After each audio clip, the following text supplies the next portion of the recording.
তো আসসালামু আলাইকুম গাইস, আজকে তোমাদের সামনে একটি নতুন চ্যালেঞ্জ নিয়ে আসলাম। চ্যালেঞ্জটি হলো লেবু খাওয়ার পর কার রিঅ্যাকশন কেমন হয়। যার রিঅ্যাকশন নর্মাল হবে সেই হবে আজকের বিজয়ী। আর সেই বিজয়ীর জন্য রয়েছে একটি আইফোন পুরস্কার।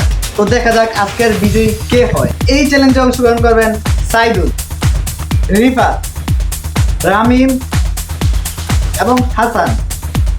তো চ্যালেঞ্জের জন্য কি তোমরা সবাই প্রস্তুত? তো চলো শুরু করা যাক আজকের ভিডিও। তো এখন আমি তাদের প্রত্যেকের হাতে একটি করে লেবুর টুকরো দেব।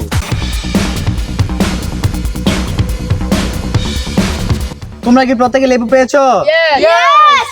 এখন দেখবো তাদের রিঅ্যাকশন। তো আমরা প্রথমে যাব হাসানের কাছে। বিসমিল্লাহির রহমানির রহিম।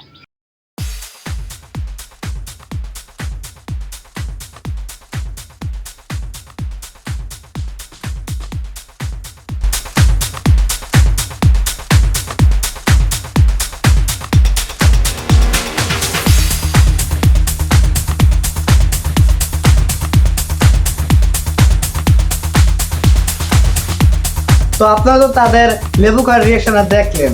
যার রিঅ্যাকশন সবচেয়ে হাই হয়েছে সে হচ্ছে সাইদুল, আর যার রিঅ্যাকশন সবচেয়ে নর্মাল হয়েছে সে হচ্ছে রামিন। তো আজকের চ্যালেঞ্জের বিজয় হলো রামিন, আর রামিমের জন্য রয়েছে সেই বিশেষ পুরস্কার। আমি সাকসেস হতে পেরেছি। এই নয় তোমার সেই পুরস্কার। হ্যাঁ, আমার না পুরস্কার আইফোন ছিল, এই যে স্যামসাং